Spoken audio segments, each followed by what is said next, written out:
जी अस्सलाम वालेकुम। कैफ 2 लेक्चर 79 शुरू करते हैं। अच्छा, ये बारिश की वजह से थोड़ा रात कम तशरीफ़ लाए हुए हैं, इसलिए थोड़ा सा हम प्लान चेंज करें अपने न्यूमेरिकल का। न्यूमेरिकल इंशाल्लाह कल करेंगे। अब अभी आप चैप्टर 22 पे भी थोड़ा सा मैं ज़रा एक और जगह पे जाने लगा हूँ। चैप्टर 22 पे पेज 454 पे आ जाएं। थ्योरी के कुछ सफ़े हैं आसान आसान से,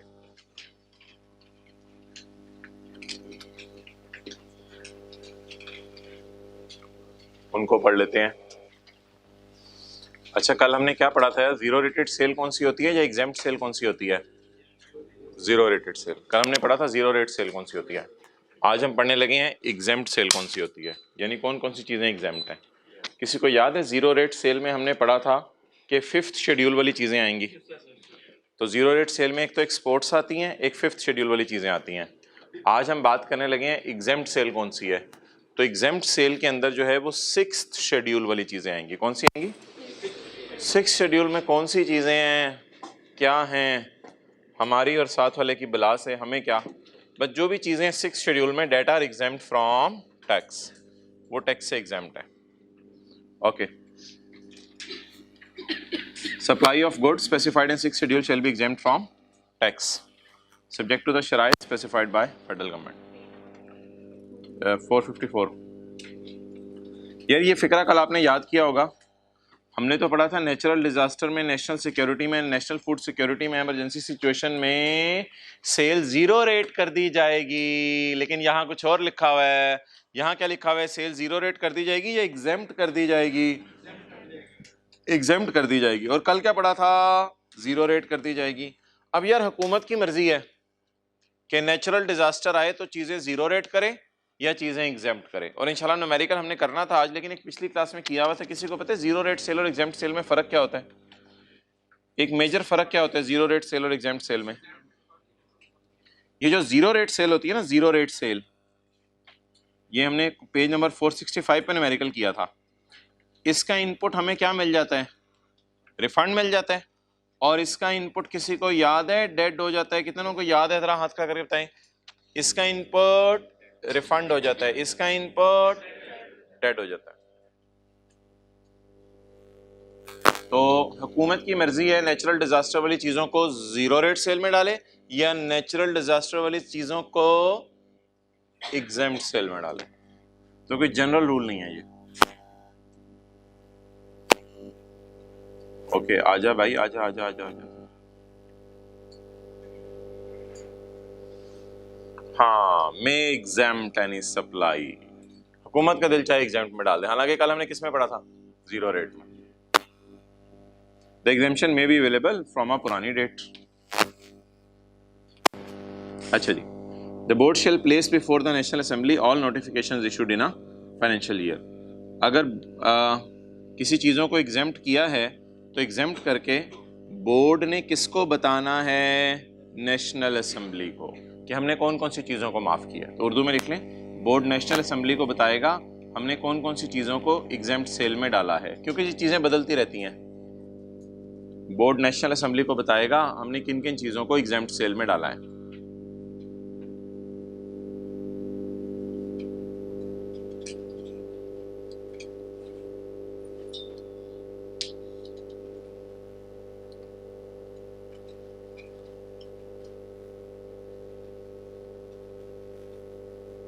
ओके, ये वाला भी ऑन करना है भाई। भाई ये वाला भी ऑन करना है।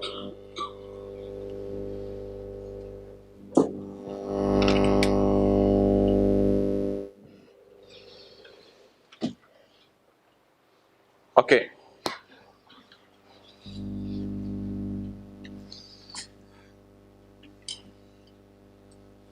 यार ये जो कारपेट सेलर है, अच्छा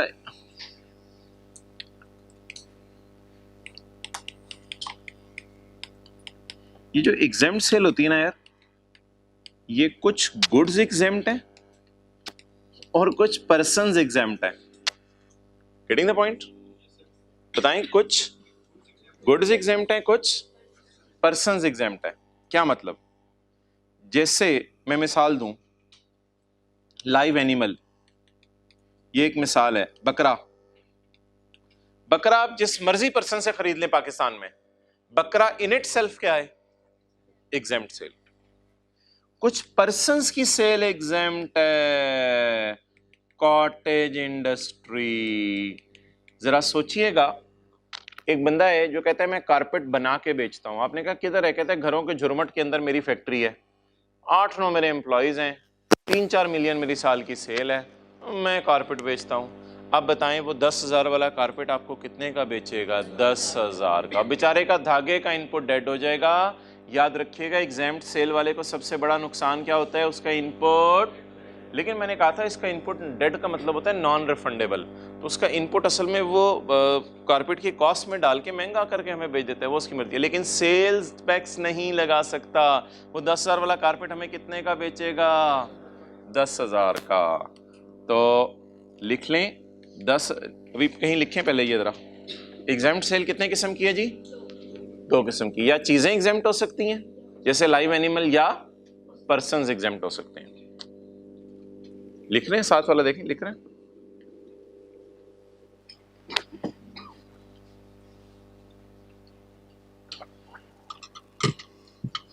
एग्जेम्प्ट सेल वाले को एक नुकसान भी होता है, उसका इनपुट क्या हो जाता है? डेड हो जाता है। जैसे किसी ने बकरा बेचा तो बकरे के लिए अगर रस्सी खरीदी थी 117 रुपए की, तो वो 17 रुपए भी डेड हो जाएंगे। गले में डालते हैं रस्सी, ओके, गले में डाल के खींचते। अच्छा, तो कॉटेज इंडस्ट्री के साथ लिखें 10,000 वाला कारपेट 10,000 का बेचेगा। बेचारा मजबूर है, 10,000 वाला कारपेट 10,000 का बेचेगा। कुछ नहीं, लिख लें 10,000 वाला कारपेट 10,000 का बेचेगा। 1000 हेजे वाला लिखा है साथ वाले ने, या 000 वाला? गुड। 10,000 कोई भी, दोनों मिल के जो हमारे 10,000 वाला कारपेट 10,000 का बेचेगा। आज मजे मजे से पढ़ते हैं, आज बच्चे भी नहीं आए हुए, आराम से सही 2-3 पेज पढ़ लेते हैं। 10,000 वाला कारपेट 10,000 में बेचेगा, और उसके धागे का इनपुट डेड हो जाएगा। धागा अगर बाजार से इसने 117 रुपए का खरीदे तो धागे का इनपुट डेड हो जाएगा।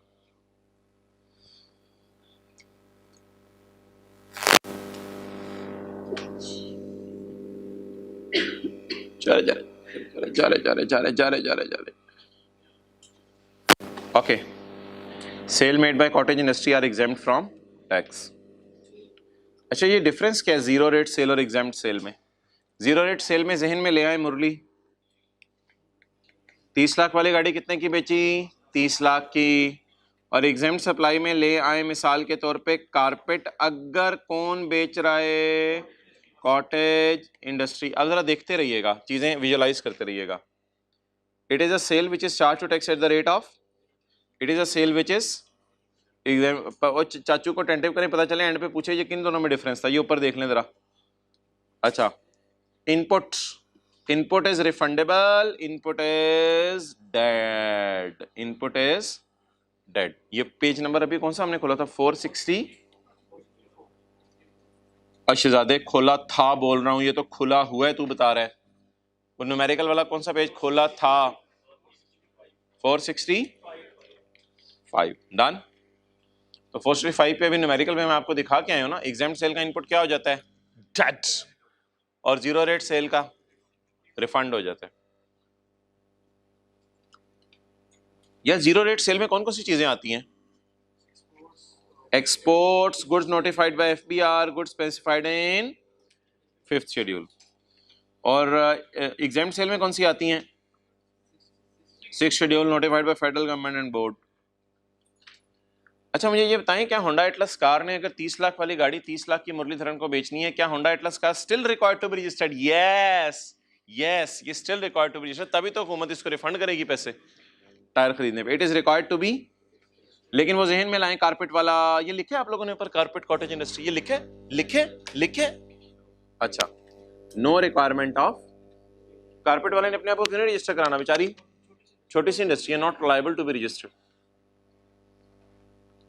अच्छा, मुझे बताएं, क्या बकरा बेचने वाला या सड़क पे कारपेट बेचने वाला हमें सेल्स टैक्स की इनवॉइस बना के देगा? सेल्स टैक्स की invoice, no invoice shall be raised. Done. और अगर वो वाला बंदा है जो कि 30 लाख वाली गाड़ी 30 लाख की मुरलीधरन को बेच रहा है, तो क्या 30 लाख वाली गाड़ी के बिल बिल्कुल बना के देगा ताकि उसे एहसास हो कि हमने इसे 0% टैक्स लिया है। हम उस पर लिखेंगे 30 लाख गाड़ी की प्राइस और sales tax 0%, total price again 30 lakh, ताकि उसे पता चले कि हमने उसे sales tax invoice shall be raised but at 0% tax. पूरा कर लें इसको, लेकिन 0% टैक्स पे होगी। डन। चलें यार, मैंने कहा फिर साथ साथ चीजें याद करें। अच्छा इधर से चलें, शुरू से। एग्जेम्प्ट सेल में कौन सी चीजें आती हैं? 6 शेड्यूल वाली। हुकूमत कोई कंडीशंस लगा सकती है। आगे चलें, कल वाली सारी बात उसी तरह ये एग्जेम्प्ट सेल में भी हुकूमत डाल सकती है। हालांकि कल किस सेल में पड़ा था? जीरो रेट सेल में। बोर्ड चाहे तो चेंजेस कर सकते हैं, नेशनल असेंबली को बताएगा इस साल मैंने कौन कौन सी नोटिफिकेशंस में चेंजेस की, यानी कौन कौन सा ऑर्डर इशू किया। नोटिफिकेशन होता है नोटिफाई करना, बताना। एग्जाम सेल और जीरो रेट सेल में ये डिफरेंस आता है। ये डब्बे में है, ये सिलेबस में है भाई, ये ना कहिएगा ये सिलेबस का पार्ट नहीं है। जीरो रेट सेल और exam sale. Zero rate sale जो है वो कैसी सेल है? जो 0% पे है, ये इनपुट, सोचे इनपुट रिफंडेबल और अच्छा इधर क्या आता है? प्रोडक्ट्स कवर्ड, 5th शेड्यूल और 6th schedule. Registration zero rate वाले ने रिक्वायर्ड है और एग्जाम सेल वाले ने bill requirement. Zero rate sale वाला बिल भेजेगा मुरलीधरन को, एग्जाम सेल वाला बकरे का बिल नहीं बनाएगा। ये रिकॉर्ड्स हमने पढ़े हुए हैं चैप्टर 16 में। चैप्टर 16 में ये भी याद करने वाला रहता है आपका शायद। ये रिकॉर्ड्स हमने चैप्टर 16 में पढ़े हुए हैं। तो रजिस्टर्ड रिकॉर्ड्स में क्या होता है? Records trial, journal, ledger, sale, purchase, बिजली के बिल, वो सारी चीजें। A registered person making taxable sale shall maintain and keep at his business premises और registered office, एक ही चीज होती है ये। इन इंग्लिश और उर्दू और नहीं, पश्तो में नहीं कहते, सिर्फ 2 लैंग्वेजेस अलाउड है यार, बुरा ना नहीं, इंग्लिश या उर्दू कहता है, या इंग्लिश लैंग्वेज में रखना है या उर्दू लैंग्वेज में रिकॉर्ड रखना है। The records of goods purchased and imported and goods purchased, tyre purchase सोचा करें, इंजन इंपोर्टेड एंड सेल का ऑफ में, सेल किसकी? गाड़ी की, चाहे मुरली को बेचें चाहे चाहे जीरो रेट सेल है, एग्जाम्प्ट सेल है। कई दफा ना रजिस्टर्ड लोग भी एग्जाम्प्ट सेल शुरू कर देते हैं। मिसाल के तौर पे होंडा के गाड़ियां बेच रहे हैं, साथ 2-3 बकरे भी बेच देते हैं, ईद आ रही है तो वो सेल तो एग्जाम्प्ट रहेगी ना उनके लिए भी, रिकॉर्ड उसका फिर रखना पड़ेगा। ये रिकॉर्ड वो खुद रख लें या उनका एजेंट रख ले। रिकॉर्ड ऐसे मुश्किल तरीके से रखे जाएं कि सेल्स टैक्स निकालना मुश्किल हो, या रिकॉर्ड्स ऐसे आसान तरीके से रखे जाएं कि सेल्स टैक्स निकालना आसान हो। Records will be kept in such a form that tax liability can be readily मालूम। Following is the detail of records. कौन कौन से रिकॉर्ड रखने हैं जी? Sale of car made, purchase of tyres, engine imported, गाड़ियां sold to Murli, exempt sale. आसान चीजें याद हो रही हैं। Exempt sale, sales tax account, debit credit double entry, sales tax के अकाउंट। और यार ये तो बड़ी पड़ी हैं चीजें, invoices, credit note, debit note. Debit note, credit note क्या है ये हम पढ़ेंगे। Bank statement, banking instrument, inventory, utility, बिजली के bill, salary bill, cash book, rent agreement, sale purchase agreement, lease agreement. ये क्या होता है यार? गेट पास, इनवर्ड और आउटवर्ड। जब कोई फैक्ट्री के अंदर कोई बड़ी सी जो है वो ट्राला आता होगा चीजें लेके, तो गेट पास इनवर्ड बनता होगा, और जब इसी तरह बड़ा सा ट्राला निकल रहा होगा तो गेट पास आउटवर्ड बनता होगा, जैसे इन आउट कहते हैं आप। जैसे होटल्स में चेक इन, चेक आउट होता है कुछ, होटल में आप रूम बुक कराएं, चेक इन चेक आउट, चला ही जा। अच्छा, इलेक्ट्रॉनिक वर्जन ऑफ रिकॉर्ड्स, ए से ए ई का इलेक्ट्रॉनिक वर्जन। अगर जाहिर बात है आप इलेक्ट्रॉनिक डाटा रख सकते हैं तो वो तो बहुत ही अच्छा है। एंड सच अदर रिकॉर्ड में बी स्पेसिफाइड बाय बोर्ड। चलें यार, साथ साथ मैंने कहा था याद करें, फारिग करें इसको, कहाँ घर जाके याद करें। नंबर 1, गाड़ियां बेची, टायर खरीदे, इंजन इंपोर्ट किया, गाड़ियां बाहर के मुल्क में बेची, बकरे बेचे, सेल्स टैक्स के debit credit account, invoices, debit note, credit note, bank statement, banking instrument, inventory records, बिजली के bill, labour bill, cash book, rent agreement, sale purchase agreement, and all this, and gate pass, inward and electronic version of records maintained in फला। अच्छा, इनकी तफसील क्या होगी? Cell made, कितनी गाड़ियां बेची, क्या बेचा, गाड़ी बेची, कितनी बेची, वैल्यू 30 लाख की बेची, name and address of person to whom sales were made, sir Asif, and the amount of tax charge 5,10,000 होगा ना।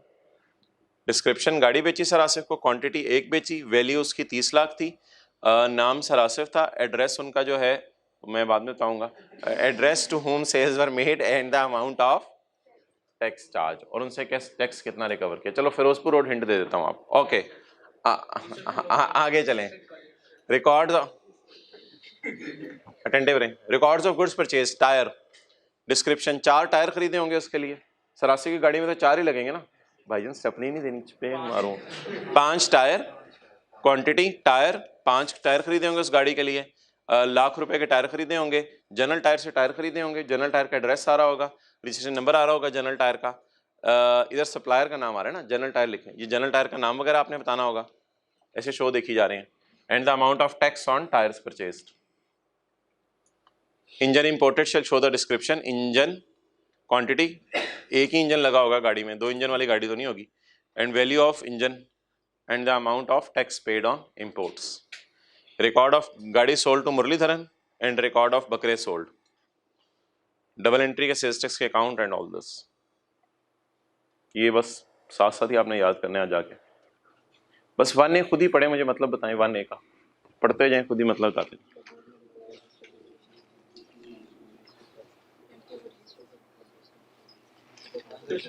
अच्छा चलें अब आप मुझे बता दें, बैंक अकाउंट ज़्यादा खुलवाना बेहतर है या कम बैंक अकाउंट? कम बैंक अकाउंट खुले होंगे तो ऑडिट करना आसान होगा। तो बोर्ड में require register person to use only such number, सच से लिख सकते हैं कम से कम, ओनली सच नंबर, ज़्यादा नहीं होने चाहिए, only such number of bank accounts as specified, and the person will only use these accounts for making purchase, for making sale and for making tax payments. The board may specified to keep other record, कोई कसर रह नहीं गई थी वैसे ऊपर, लेकिन कहता है कुछ कसर रह गई हो तो बोर्ड कोई और रिकॉर्ड्स भी कह सकता है, हालांकि ये पॉइंट एफ में भी ये लिखा हुआ है अदर रिकॉर्ड्स, पॉइंट 2 में भी ये लिखा हुआ है, एफ और 2 एक ही बात है, मुझे तो कोई डिफरेंस नहीं नजर आ रहा। अच्छा 2A मतलब बताएं यार 2A का,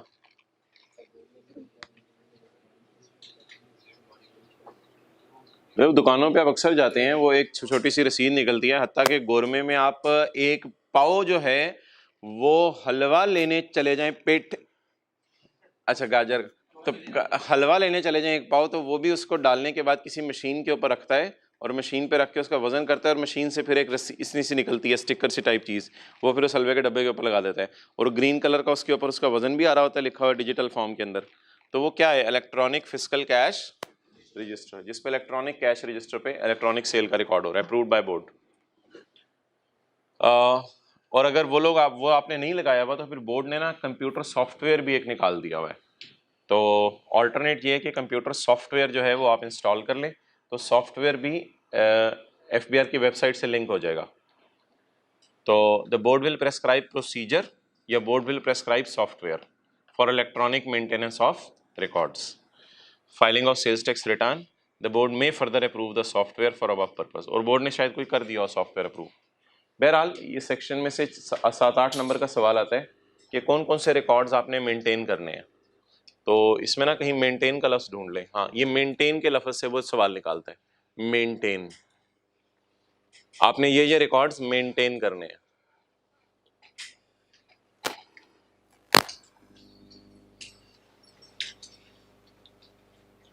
चलिए अगले सफ़े पे आए, बताएं यार क्या है,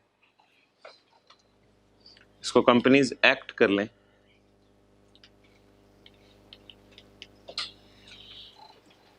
कंपनीज एक्ट, आज हमने बस थोड़ा सा पढ़ा आपके आने तक, एक सफ़ा पढ़ा है बस। A registered person whose accounts are audited under Companies Act shall submit a copy of annual audited accounts। ये annual accounts क्या होते हैं, साल का P&L और बैलेंस शीट, और ऑडिटेड का मतलब क्या होता है, ऑडिटर्स ने ऑडिट किया हो, annual audit accounts along with the certificate bye auditors. जैसे आपने कई दफ़ा सुना होगा कि बंदा 60 साल का हो गया तो डॉक्टर से हेल्थ सर्टिफिकेट लेके दे गाड़ी चला सकता है या नहीं, तो हमने ऑडिटर से कौन सा सर्टिफिकेट लेके देना है, कि हमने नहीं कि हमने पेमेंट ऑफ टैक्स कर दी है, ऑडिटर एक सर्टिफिकेट बना के देगा कि मैंने मेरी मौजूदगी में या मैंने देखा है इसने नेशनल बैंक के अंदर मेरे सामने पैसे जमा करवाए हैं। तो a registered person whose accounts are audited under company law shall submit a copy of accounts along with the certificate by auditor certifying the payment of tax। ये रिकॉर्ड्स के सेक्शन में आ रहा है, लेकिन ये चीज आपने मेंटेन नहीं करनी, लेकिन आपको पता होना चाहिए रिकॉर्ड्स के सेक्शन में है, ये बनवानी पड़ेगी ऑडिटर से। टैक्स इनवॉइस, टैक्स इनवॉइस जिसे आप बिल भी कहते हैं, टैक्स इनवॉइस।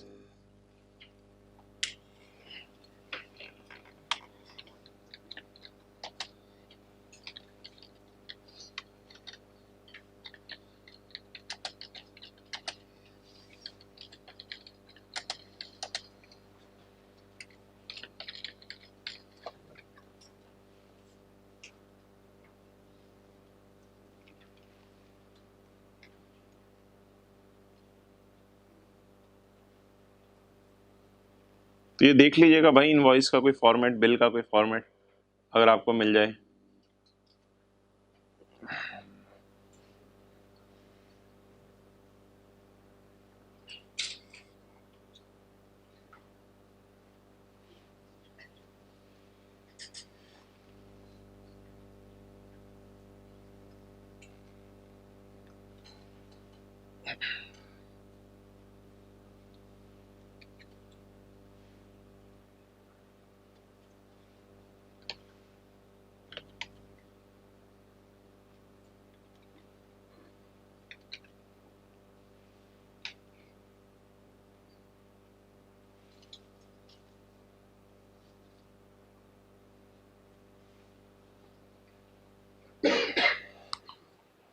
ये कंपनी का नाम आ रहा होगा ऊपर, यानी कि वो होंडा एटलस कार का सेल्स टैक्स इनवॉइस, कंपनी का नाम आ रहा होगा, कंपनी का एड्रेस आ रहा होगा, कंपनी की सिटी आ रही होगी, तो कंपनी का फ़ोन नंबर आ रहा होगा, कंपनी का ईमेल, इनवॉइस का नंबर आ रहा होगा कि बिल का नंबर क्या है, डेट आ रही होगी।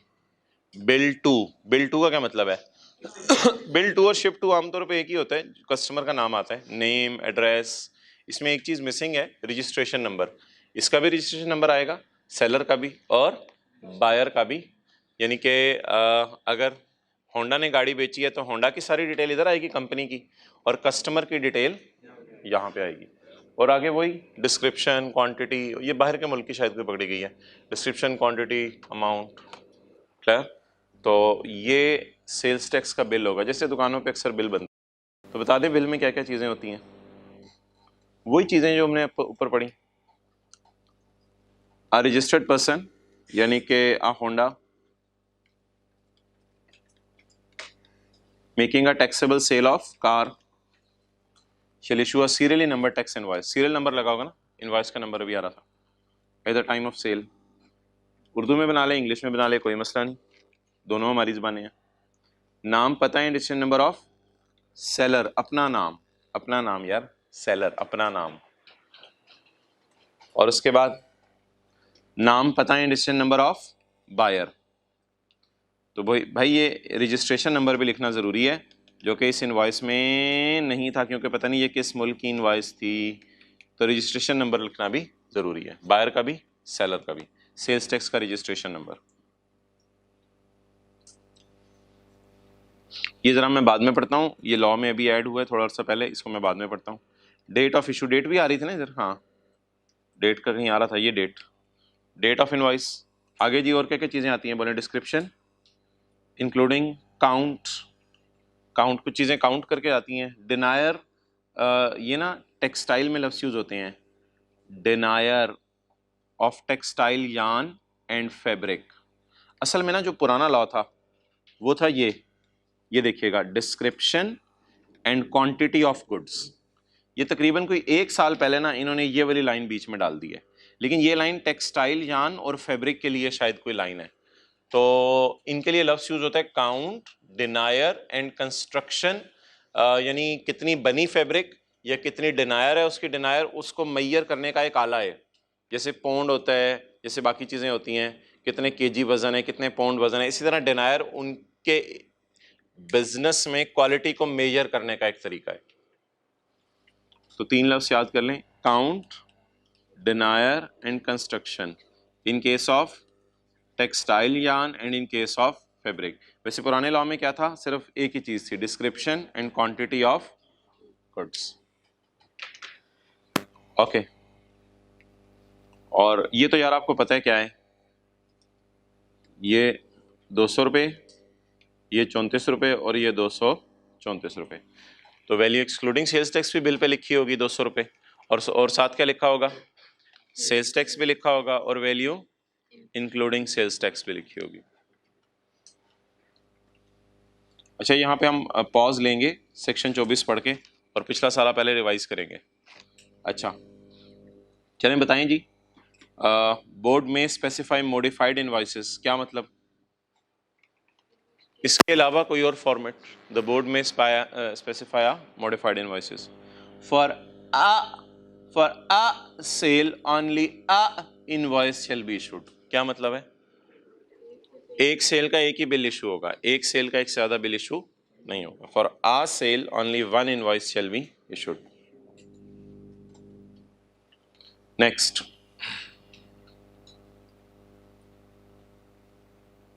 जी भाई बिल्कुल, बारिश होती रही फिर भी क्लास तो होगी, क्लास तो क्लास है ना। अच्छा आगे चलें, further if it is subsequently proved, बाद में पता चला that CNIC provided by buyer was not correct। पता चला बायर ने अपना CNIC करेक्ट नहीं दिया था, सेलर ने या बायर ने, बायर ने बाद में पता चला अपना CNIC करेक्ट नहीं दिया था, किसी के CNIC पे अपनी तस्वीर लगा, CNIC provided or not correct, the liability of tax or penalty shall not arise against the seller। समझ आ गई बात। अगर बायर अपना कोई CNIC गलत लगा के चला जाए तो होंडा को सजा मिलेगी या बायर को सजा मिलेगी, बायर को सजा मिलेगी। In case sale is made by Honda in good faith, लिख लें, in case sale is made by Honda in good faith. अगर होंडा ने किस में सेल कर दी, गुड फेथ का क्या मतलब है, अच्छी नीयत से।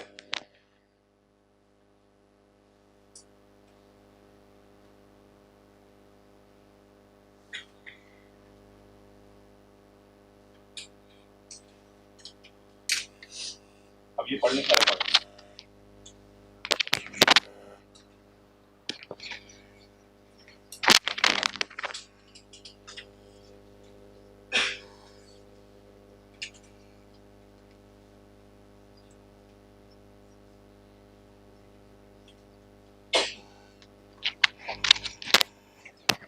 चलें यार याद कराएं, इधर बैठे बैठे फर्ज करें याद करें हम साथ साथ।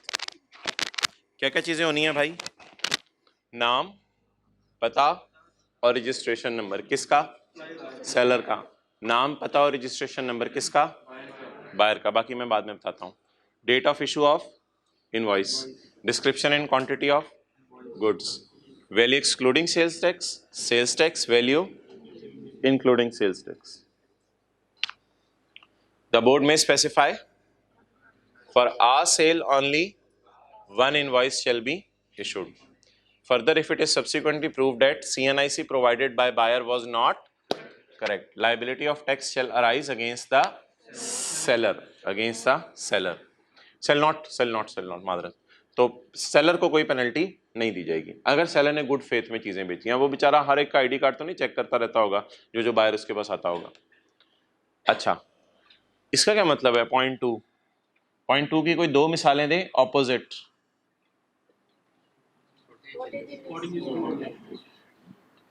होंडा कार्स बिल इशू करेगा और कारपेट सेलर और बकरा सेलर बिल इशू नहीं करेगा। ये दोनों बातें हो गई ना, इससे जरा बात ज्यादा समझ आ गई। ओनली आ होंडा शेल इशू इनवॉइस, इसका मतलब लिख लें, इट मींस बकरा seller will not issue an invoice, क्योंकि बकरा सेलर कौन है, रजिस्टर्ड ही नहीं है। तो इनवॉइस इशू करने का सिर्फ किसको राइट है, जो रजिस्टर्ड पर्सन।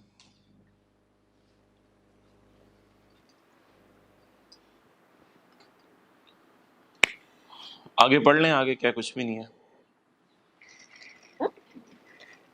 अगला पॉइंट खुद ही पढ़ लें।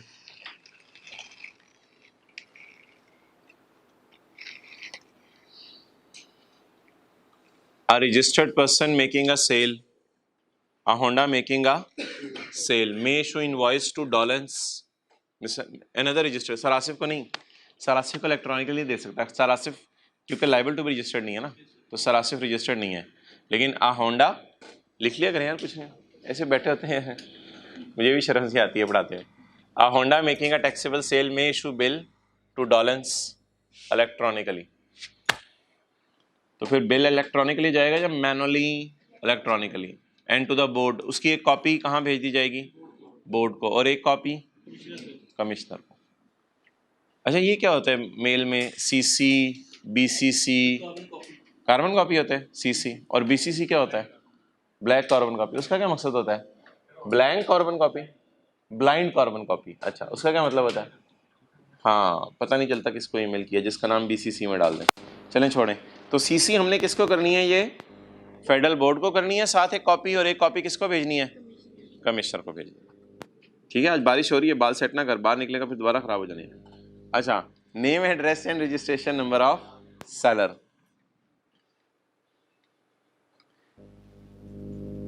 सेलर तो सॉरी ऊपर लिखा हुआ था यार, वापस आ जाए पॉइंट बी में। Name, address and registration number of recipient. Recipient कौन है? बायर। सरासियों का नाम भी पता होना चाहिए, सरासिफ का पता भी पता होना चाहिए, सरासिफ का रजिस्ट्रेशन नंबर अगर है तो वो भी पता होना चाहिए। लेकिन यार रजिस्ट्रेशन नंबर तो सरासिफ का नहीं होगा, क्योंकि सरासिफ तो लायबल टू बी रजिस्टर्ड। लेकिन अगर होंडा डॉलेंस को गाड़ी बेचे तो डॉलेंस का नाम, डॉलेंस का पता, डॉलेंस का रजिस्ट्रेशन नंबर, ये डाटा अवेलेबल होगा। लेकिन अगर होंडा सरासिफ को गाड़ी बेचे तो सरासिफ का नाम, सरासिफ का एड्रेस, लेकिन उनका रजिस्ट्रेशन नंबर पता नहीं होगा। लेकिन सरासिफ का एनआईसी तो होगा ना, एनआईसी तो होगा ना, नादराबाजी वाला, और एनटीएन नेशनल टैक्स नंबर भी होगा ना of the unregistered person. Unregistered person दो किस्म के होते हैं, एक वो जो लायबल टू बी रजिस्टर्ड है, एक वो जो not liable to be registered है। ठीक है, अनरजिस्टर्ड तो बंदे कई कई हो सकते हैं। तो मिसाल के तौर पे सरासिफ, मैंने माना he is not liable to be registered, लेकिन वैसे बात कर रहा हूँ।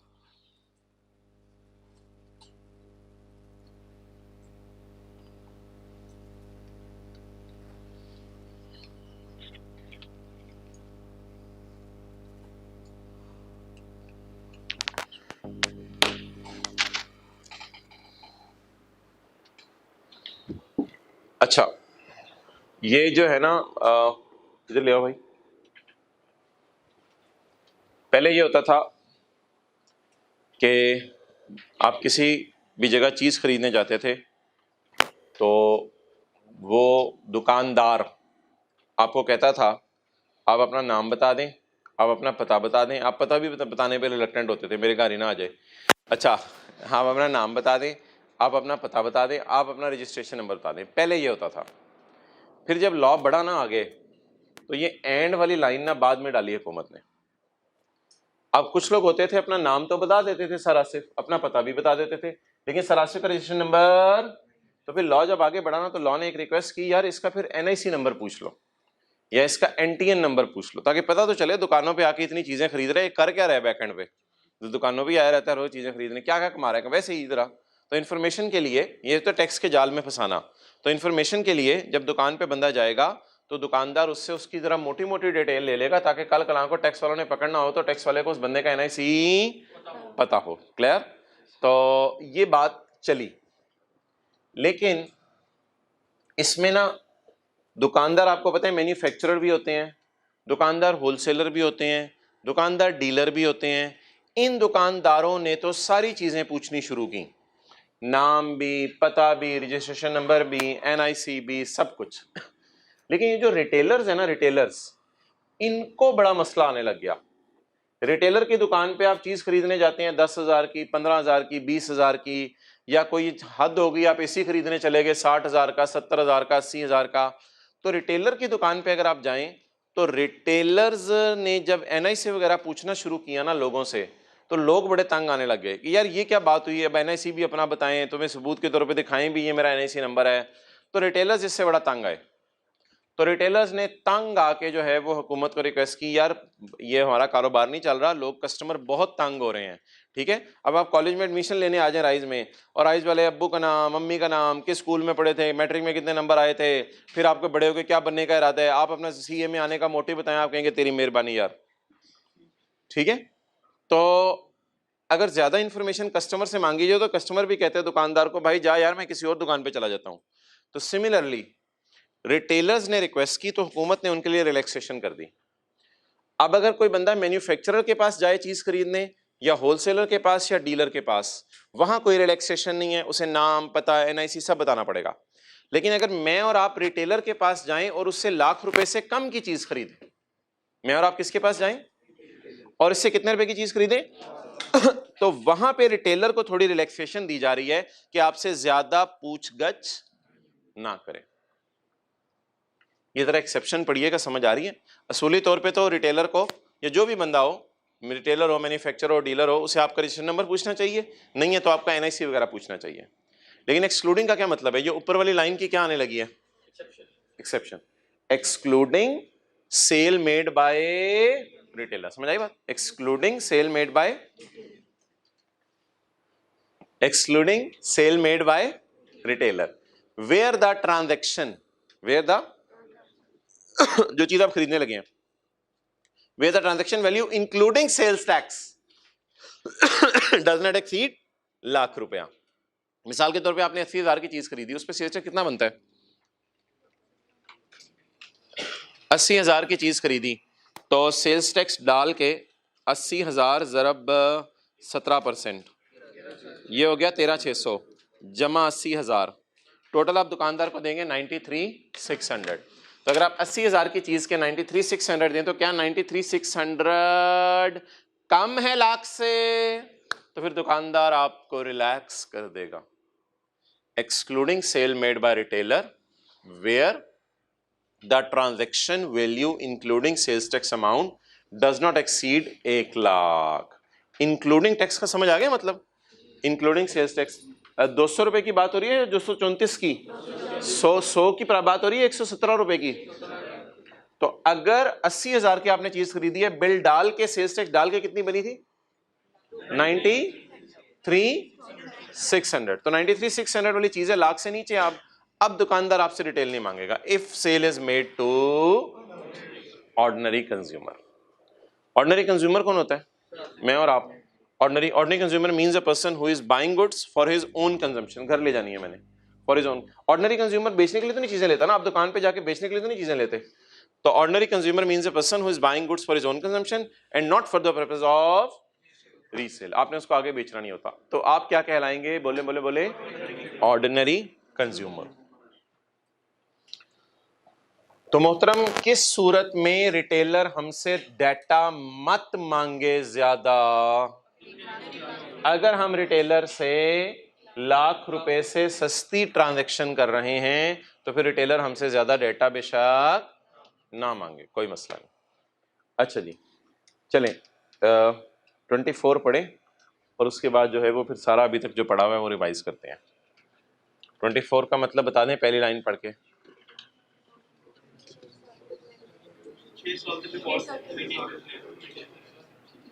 रिकॉर्ड कितने साल तक संभाल के रखने हैं, A person shall retain records for a period of after the end of a tax month, after the end of the tax month लिखें, after the end of the tax month to which they relate। तो बता दें इसमें फिर year तो चलता ही नहीं इस लॉ में, आपको पता है। तो 30 नवंबर के रिकॉर्ड कब, 30 नवंबर 2010 के रिकॉर्ड कब तक संभाल के रखने होंगे, 30 नवंबर 10 के रिकॉर्ड, 30 नवंबर 2010 के रिकॉर्ड कब तक संभाल के रखने होंगे, 30 नवंबर 11, 30 नवंबर 12, 30 नवंबर 13, 30 नवंबर 14, 30 नवंबर 15, 30 नवंबर 16। तो लिखें 30 नवंबर 10 के रिकॉर्ड 30 नवंबर 16 तक संभाल के रखेंगे।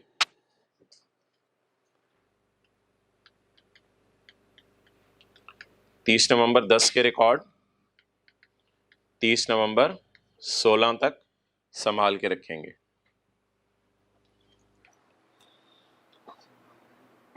छुपा के नहीं, संभाल के। बस आपके लिए ये प्रोग्राम है, आप ये लिख लो बस, इधर देखो।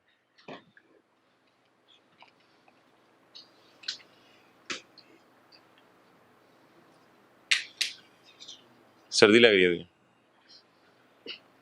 वो क्या कहा था शायर ने, तू छुपा छुपा के ना रखे से तेरा बच्चे तो सारे, तेरा आईना है वो आईना जो शिकस्ता हो तो अजीज तर है निगाह आईना साज में। अच्छा जी, retention of record and documents for 6 year. तो आप लोगों ने कितने साल तक रिकॉर्ड संभाल के रखने हैं? 6 साल तक। A person shall retain records for a period of 6 years, यानी 6 साल पुराने रिकॉर्ड आप जला के फेंक सकते हैं। लेकिन यार एक मसला आ सकता है, वो ये आ सकता है कि आपका केस जो है वो कोर्ट में चला गया हो, यानी कोई अपील हो रही हो या कोई डिस्प्यूट रेजोल्यूशन हो रही हो, या आपको टैक्स वाले असेस कर रहे हो, अपील हो गई हो, कोई डिस्प्यूट रेजोल्यूशन हो गया हो। ये असेसमेंट क्या होता है, अपील क्या होता है, डिस्प्यूट रेजोल्यूशन क्या होता है, इन पे तकरीबन हमारी 2-2 क्लासें होंगी हर लफ्ज़ पे। असेसमेंट्स पे तो शायद 3-4 क्लासें हों हमारी, डिस्प्यूट रेजोल्यूशन पे 1 क्लास होगी हमारी, लेकिन हल्का फुल्का शायद आपको लफ्ज़ समझ आ रहा है। एक हमारा चैप्टर रहता है पूरा जिसका नाम ही रिटर्न असेसमेंट्स और अपील्स है, किताब में चैप्टर 15 है शायद, पता नहीं। तो अगर केस पेंडिंग हो गया किसी वजह से, तो फिर आप 6 साल वाले रिकॉर्ड संभाल के रखें, या जिस साल का केस चल रहा है वो फिर भी संभाल के रखना पड़ेगा। तो आपको पता है पाकिस्तान में 6 साल में कोर्ट फैसला नहीं देता, पाकिस्तान में तो 10-10 साल भी लग जाते हैं। तो इसलिए फिर पुराने सालों के रिकॉर्ड कब संभाल के रखने पड़ेंगे? जब तक फैसला ना आ जाए, और till the final decision is received. ये किस सूरत में होगा? इन अ केस नंबर 1 असेसमेंट हो रही हो आपकी, नंबर 2 कोई अपील वगैरह की हो आपने, या कोई डिस्प्यूट रेजोल्यूशन कमेटी के पास आप अपना मसला हल करवाने गए हो। इन 3 सूरतों में आपको ज्यादा सारे रिकॉर्ड संभाल के रखने पड़ेंगे। कब तक? Till the final decision. तो सर्दी लग रही है, तूने ना ऊपर कुछ पहना हुआ है, वो गीला हो गया हुआ है? तो गीला तो बाहर से हुआ है, तो अंदर से भी गीला हो गया। अच्छा जी, चलें। एग्जाम्ड सेल में कौन कौन सी चीजें आती हैं जी, रिवाइज करें पिछले सफे से। 6 शेड्यूल वाली चीजें और कल वाली सारी चीजें अगर हुकूमत एग्जाम्ड सेल में डालना चाहे, और जितनी भी एग्जाम्ड सेल होंगी वो बोर्ड नेशनल असेंबली के सामने पेश करेगा। अच्छा, ये तो लॉ की बात थी, लेकिन हमने अपनी आसानी के लिए बात की एग्जाम्ड सेल कितने किस्म की है? 2 किस्म की। या कुछ चीजें एग्जाम्प्ट होती हैं या कुछ पर्सन्स एग्जाम्प्ट होते हैं। Difference between zero rate and exempt sale आसान है, कोई मसला नहीं। रिकॉर्ड्स बिजनेस प्रेमिसेस में रखें या रजिस्टर्ड ऑफिस में रखें, याद करें साथ साथ, बिजनेस प्रेमिसेस में रखें या इंग्लिश में रखें या उर्दू में रखें। किन किन चीज़ों का, ये तो ऐसे ही इसने लिखा है परचेज सेल, नीचे दोबारा डाल दिया। परचेज का रिकॉर्ड रखें, सेल ऑफ कार का रिकॉर्ड रखें, इंजन इंपोर्टेड का रिकॉर्ड रखें, जीरो रेट सेल का रिकॉर्ड रखें, एग्जाम्प्ट सेल का, डबल एंट्री सेल्स टैक्स और ये सारा। अच्छा, नंबर ऑफ बैंक अकाउंट्स कम रखने हैं, ज़्यादा? कम रखने हैं। और इलेक्ट्रॉनिक रजिस्टर मेंटेन करने को कहा जा सकता है या सॉफ्टवेयर बनाने को कहा जा सकता है।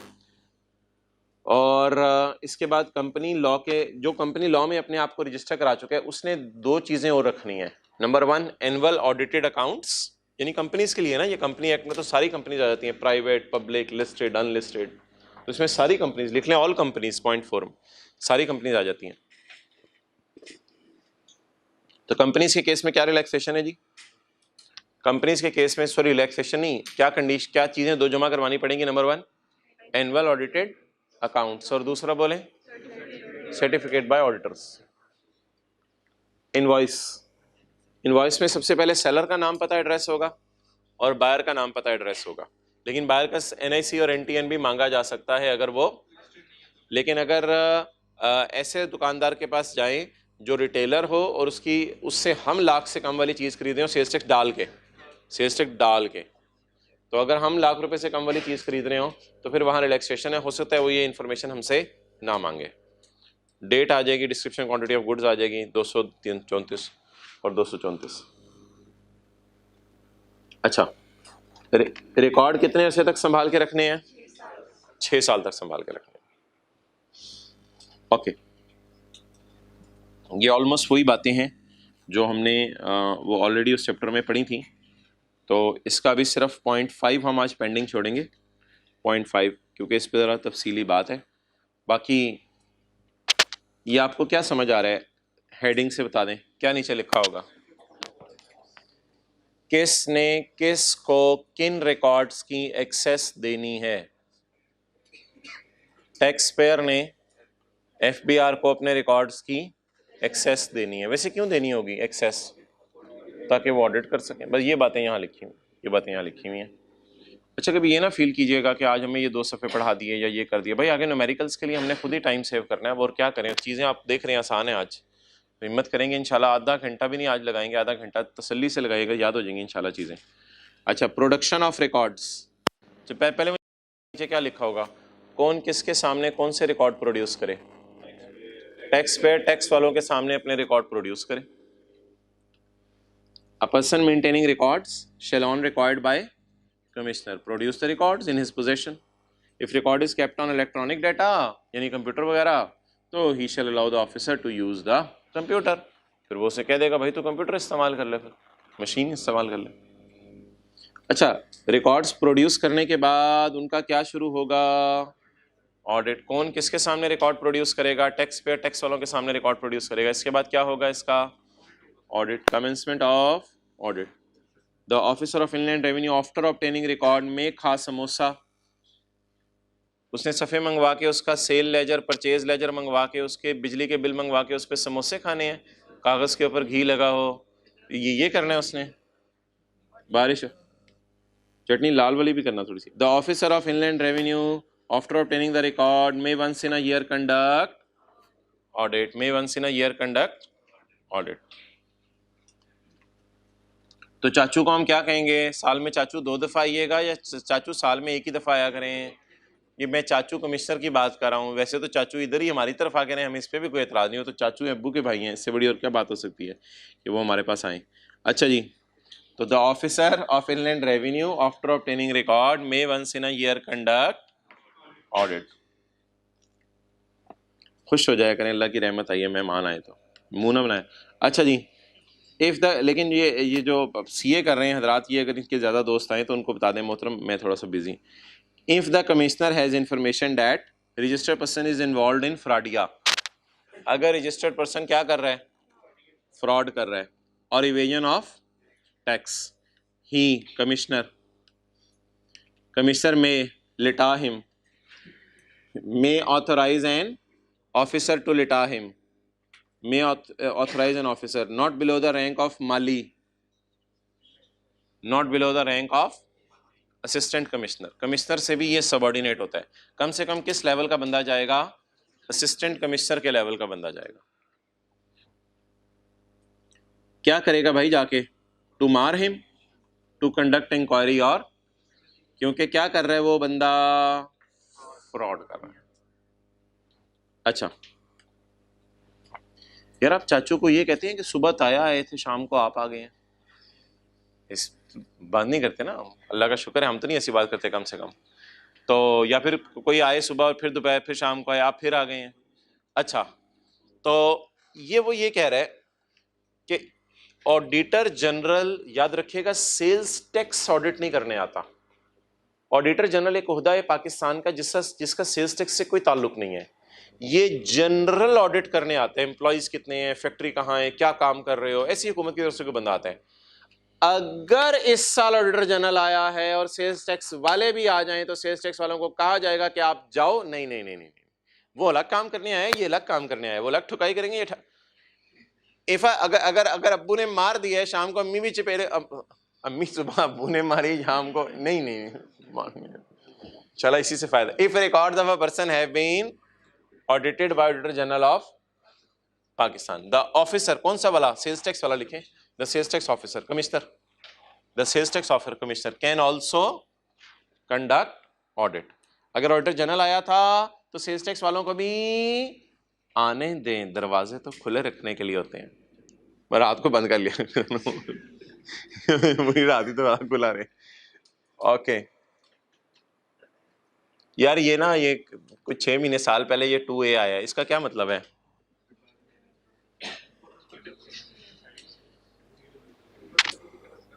कमिश्नर कहता है मैं नहीं आ सकता, तो ऐसा कर ले, तू स्काइप पे आ जा, मैं भी स्काइप पे आ जाता हूँ, स्काइप खेलते हैं। फॉर अबव, अब जिसको नहीं पता स्काइप का छोड़े उसे ना बताया करें यार तफसीलात नहीं पता। For above the commissioner may conduct audit proceeding through video link और अदर।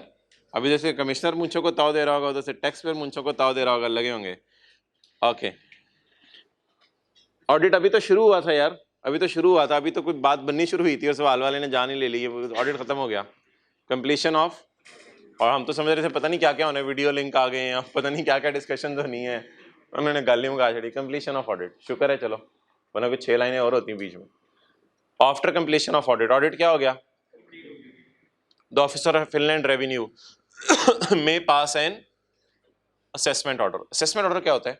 इसमें वो क्या कहते हैं? Imposing the correct tax, default surcharge and penalty. Default surcharge और पेनल्टी में क्या फर्क है?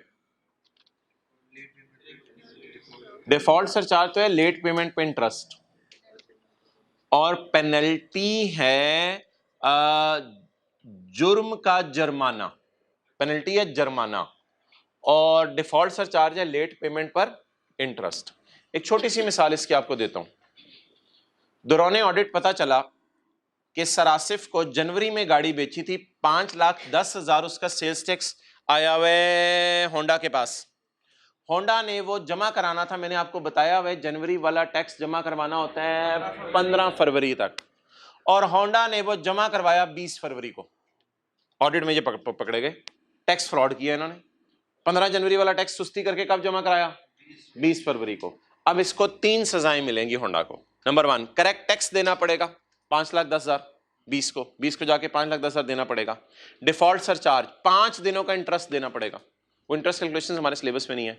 5 दिनों का इंटरेस्ट देना पड़ेगा, यानी interest rate multiplied by 5 divide by 365, interest rate 5 दिनों का देना पड़ेगा। और तीसरी सजा ये मिलेगी, तुम होते कौन हो 5 दिन लेट आने वाले, चलो जुर्माना भी दो 5,000 रुपया, ये कोई फिगर होगी, एक जुर्माना भी दो। तो कितनी सजाएं मिलेंगी जी? 3 सजाएं मिलेंगी ऑडिट के बाद। नंबर 1, करेक्ट टैक्स देना पड़ेगा आपको, डिफॉल्ट सरचार्ज देना पड़ेगा, और पेनल्टी देनी पड़ेगी। लेकिन एक बात याद रखिएगा, ये जिस सफ़े में डल के आएंगी चीजें, उस सफ़े का नाम क्या होगा? असेसमेंट ऑर्डर, कि हमने आपको असेस कर लिया है। टैक्स वाले कहेंगे हमने आपको क्या कर लिया? असेस कर लिया है। अच्छा, अगर रिफंड का केस हो तो फिर ऑडिट में साबित होगा कि रिफंड आपने गलत मांगा है, आपने धोखे से लिखा था मुरली की गाड़ी में 6 टायर लगे हैं, मुरली की गाड़ी में तो 5 टायर थे। तो रिकवर की जाएगी आपसे अमाउंट जो गलती से रिफंड कर दी गई। ये फिक्रा पड़े, recovery of erroneous refund, recovery of erroneous refund. ऐसे ही कॉलेज की बात कर लें, कॉलेज वालों ने आपको कोई फीस रिफंड कर दी किसी सब्जेक्ट की, बाद में कॉलेज वालों ने कहा ये मैंने गलत रिफंड कर दी है, मुझे वापस करो।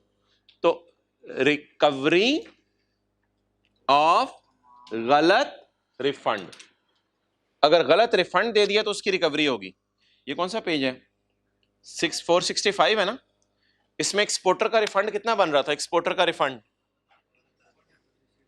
ये देखना यार, 0 रेट सेल, एक्सपोर्टर का रिफंड कितना बन रहा था? 136। तो 136 का जो रिफंड बनता है वही वापस होना चाहिए। अगर खुदा ना खास्ता 136 की बजाय 2 पलक के बाल 3 पे गिर गए और ये 8 लगा, और टैक्स वालों ने 186 वापस कर दिया, तो गलती से ज्यादा वापस कर दिया, तो वो फिर टैक्स पेयर से क्या करेंगे? रिकवर। तो लफ्ज बोले, रिकवरी, रिकवरी हाथों के रिकवरी ऑफ एरोनियस रिफंड, जो रिफंड गलती से कर दिया था वो रिकवर कर लिया जाएगा। हो सकती है। अच्छा जी, बताएं यार, ये पूरा सेक्शन बैठे बैठे याद करवाएं, बैठे बैठे याद करें, छोड़ें पर सारी चीजें। Number 1, a person maintaining the record shall produce records in his possession, किसको? To commissioner. अच्छा, commencement of audit, the officer may once in a year conduct audit. अच्छा, if he is involved in, the commissioner shall authorize the officer, commissioner अपने छोटे को ये officer ना commissioner का छोटा है, याद रख लें, असिस्टेंट कमिश्नर है, कमिश्नर का छोटा। कमिश्नर असिस्टेंट कमिश्नर के बंदे को कहेगा, असिस्टेंट कमिश्नर लेवल के बंदे को कहेगा टू कंडक्ट इंक्वायरी। लेकिन अगर इस साल ऑडिटर जनरल आया तो सेल्स टैक्स वाले भी आ सकते हैं। और फॉर अबव कमिश्नर चाहे तो वीडियो लिंक से भी ऑडिट कर सकता है। और ऑडिट के बाद जो असेसमेंट ऑर्डर पास होगा उसमें कितनी बातें लिखी होंगी? 3। Number 1 correct tax, number 2 default surcharge, और नंबर 3 पेनल्टी। बस ठीक है, 5 मिनट है। आप ड्राइंग ऑफ सैंपल्स इसको कर लें और कल इंशाल्लाह फिर हम सिर्फ न्यूमेरिकल करेंगे ताकि संडे का दिन आप फिर ये याद कर लें। ऑनलाइन में भी सैटरडे को अपलोड हो जाएगा ना, संडे को याद कर लेंगे। ड्राइंग ऑफ सैंपल वैसे ट्राई कीजिएगा यार, आज ही याद हो जाए, शायद आधा घंटा लगेगा, आधा पौना घंटा। ड्राइंग ऑफ सैंपल्स, सैंपल में बस 3-4 बातें मुझे बता दें ज़बानी ज़बानी। ड्राइंग ऑफ सैंपल क्या चीज़ होगी? ड्राइंग ऑफ सैंपल्स, किसने किसके सैंपल किस मकसद के लिए ड्रॉ करने हैं? बोलना भाई, किसने किसके सैंपल किस मकसद के लिए ड्रॉ करने हैं? कमिश्नर ने टैक्स पेयर के सैंपल नहीं कि अपना ब्लड सैंपल दे दे। हदों की टैक्स पेयर ने कह रहा है मैनू ही ले जा तू, फिर टैक्स पेयर की गुड्स के सैंपल ड्रॉ करने हैं। क्या चेक करने के लिए? कि उसकी वैल्यू सही है, वैल्यू ऑफ सप्लाई सही है, कोई और मसला तो नहीं। अच्छा, एक ट्रक कम से कम कमिश्नर भरेगा सैंपल के लिए, यानी कोई चीज़ें लेके जानी है, 2-3 ट्रक भर के लेके जाएगा FBR के दफ्तर। चलो यार सैंपल आ गए हैं, वो भाई पॉपुलेशन ले आए हैं, तो तेरी मेहरबानी, सैंपल ले आए थे तो पॉपुलेशन ले आए हैं। 3-4 ट्रक भर के लेके जाएगा या थोड़ी सी क्वांटिटी लेके जाएगा? थोड़ी सी क्वांटिटी, थोड़ी सी शुगर पे गुजारा चल जाएगा उसका, थोड़ी सी शक्कर पे चल जाएगा। अच्छा, इतनी थोड़ी भी ना हो के घर जाके ढूंढ रहा हो बेगम केड़ी जेब च पाई सी चल तू कोट उतार में देखनी है, तो इतनी थोड़ी भी ना हो के घर जाके ढूंढ रहा हो। क्लियर? ये दोनों बातें पढ़ लें। Where an officer of inland revenue require a population, require अबे तुझे क्यों चाहिए? For determining tax, for establishing their value, या वैसे ही ज़ियारत करने को दिल चाह रहा था, ये बेचता क्या, और any other reason. He may remove a मन भर quantity. He may remove a मन भर quantity, मिनिमम क्वांटिटी। लेकिन इतनी मिनिमम भी ना हो कि एग्जामिन ना हो रहा हो, इतनी तो हो कि प्रॉपरली एग्जामिन कर सके उसे जाके, फॉर इनेबलिंग प्रॉपर एग्जामिनेशन। अच्छा, वैसे मेरी इसमें ये राय है कि जिस वक्त दुकान बंद हो ना, तो उस वक्त कमिश्नर अपने बंदे लेके आए, खिड़की तोड़े और सैंपल लेके चला जाए। ये मुनासिब नहीं है। बता के दुकानदार को सैंपल लेके जाएं या बस उठा के लेके चले जाएं। कई दुकानों पे बाहर गट्टू पड़े होते हैं, चुप करके कमिश्नर का एक बंदा गट्टू, ओ पापा निकल पीछे फायर हो जाए। कमिश्नर की करेगा? बता के दुकानदार को लेके जाना चाहिए या छुपा के लेके जाना चाहिए? बता के लेके जाना चाहिए। While taking sample, person in possession of goods shall not be informed. Shall be informed. Person कौन है? सेलर। लिख लें ऐसे जो तो हाथ बांध के बैठे हुए हैं, मेहरबानी क्लास में आ गए हैं। While taking sample, seller in possession of goods shall be informed. उसे बता दो यार। And an opportunity will be given. यार बस ये बात समझने वाली है, ये जरा गौर से समझिएगा। सैंपल ना 2 होंगे। मिसाल के तौर पे कोई दवाई है, कोरोना की वैक्सीन है, एक सैंपल कमिश्नर ले जाएगा और एक मिलता जुलता सैंपल दुकानदार अपनी दुकान में दराज में रख लेगा, ताकि जब कमिश्नर सैंपल अमानत लाके वापस करे तो हम चेक कर सकें कि जो चीज लेके गया था उसी जैसी चीज लाके वापस की है, कहीं किसी और की चीज तो हमें लाके वापस नहीं कर दी। तो सैंपल कितने बनेंगे? 2। एक सैंपल किसके पास चला जाएगा? कमिश्नर के पास, और एक सैंपल हमारे पास रह जाएगा। जब वो चीजें वापस आएंगी तो उन दोनों को क्या किया जाएगा? कंपेयर किया जाएगा। While taking ये तो बात हो गई। And an opportunity will be given to sign the representative sample. जो सैंपल जा रहा होगा उस पे टैक्स पेयर ने साइन करने हैं, उसके डब्बे पे, उसकी बोरी पे, जो मर्जी चीज होगी। ये अब जरा फिक्रा ऐसे समझ नहीं आना आपको। Sign by tax payer, sign by tax pair.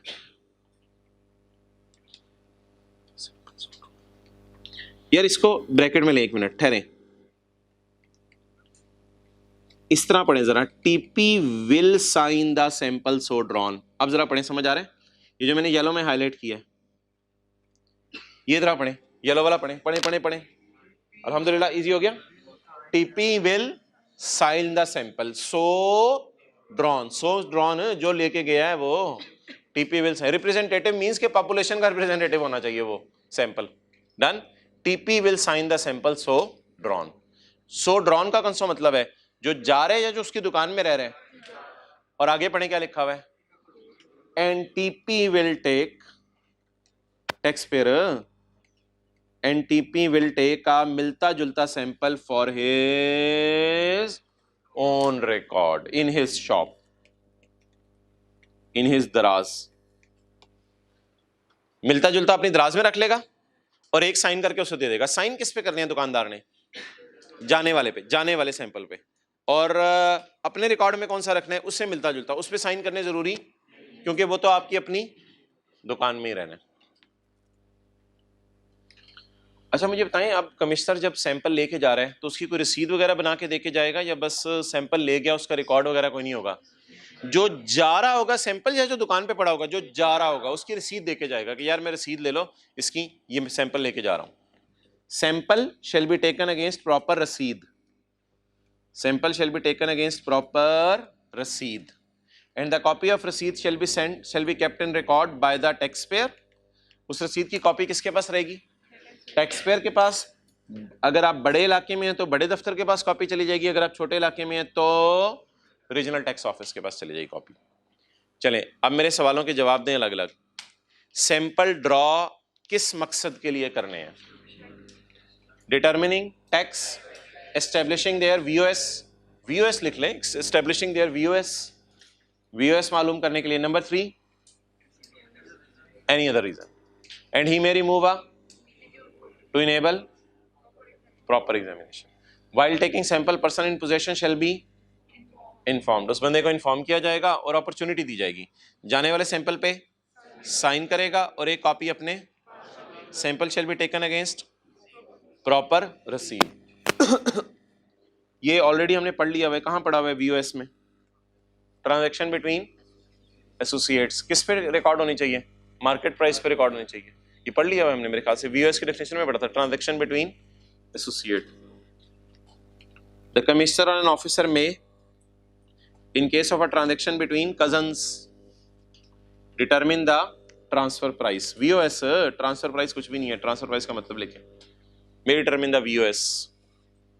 वैसे आमतौर पे तो फेयर वैल्यू ले ली जाती है, लेकिन अगर केस ज्यादा कॉम्प्लिकेटेड हो जाए तो फिर कमिश्नर आके बता देते हैं, may determine the VOS to reflect the fair value, और वही बात होगी, वो फेयर वैल्यू होगी। ट्रांसफर प्राइस, ट्रांसफर प्राइस क्या होती है, एक ने दूसरे को कितने की चीज ट्रांसफर की। Transfer price to reflect the fair value of sale in an arms length transaction. क्या होता है in an arms length transaction, ये जो फेयर वैल्यू होती है ना, फेयर वैल्यू, इसका मतलब ही आर्म्स लेंथ होता है। यानी कि कई दफा आपको पता है दुकानदार क्या करता है, दुकानदार अपना काउंटर खोल के ग्राहक को कहते हैं अंदर आ जाए, तो वो पता चलता है वो ग्राहक नहीं है, वो तो उसका जिगरी है। लेकिन कई दफा दुकानदार आपको आर्म्स लेंथ पे रखता है, भाईजान बस हाँ बताएं क्या क्या चीज़ लेनी है आपने मेरे से। तो इस तरह याद रख लें, आर्म्स लेंथ का मतलब है दूर दूर रहो, तुम मेरे जानने वाले नहीं हो। हालांकि वो जानने वाला है, लेकिन फिर भी ट्रांजेक्शन किस पे रिकॉर्ड होगी, आर्म्स लेंथ पे, यानी ऐसे ट्रांजेक्शन रिकॉर्ड होगी जिससे जानने वाले से नहीं की जाती। तो आर्म्स लेंथ का क्या मतलब है, लिखें फेयर वैल्यू। आर्म्स लेंथ का मतलब है, ये देख लेना, ऐसे कर लें बस, आर्म्स लेंथ का क्या मतलब है, फेयर वैल्यू पे डील होगी। और अगर आर्म लेंथ पे ना रखा जाए, हार्ट क्लोज क्लोज हो, इसका ऑपोजिट आर्म लेंथ का मतलब है हार्ट क्लोज क्लोज, वो तो फिर गलत है। तो आर्म्स लेंथ का क्या मतलब है, ट्रांजैक्शन किस पे रिकॉर्ड होगी, फेयर वैल्यू। और कई दफा ना फेयर वैल्यू मालूम नहीं होती, तो बोर्ड में by notification prescribe rule card में छोड़े पर ऐसे कितना याद करेंगे, इस लाइन पे छोड़। ओके ठीक है जी, इंशाल्लाह कल मिलते हैं, क्लोज कर दो। अस्सलाम वालेकुम।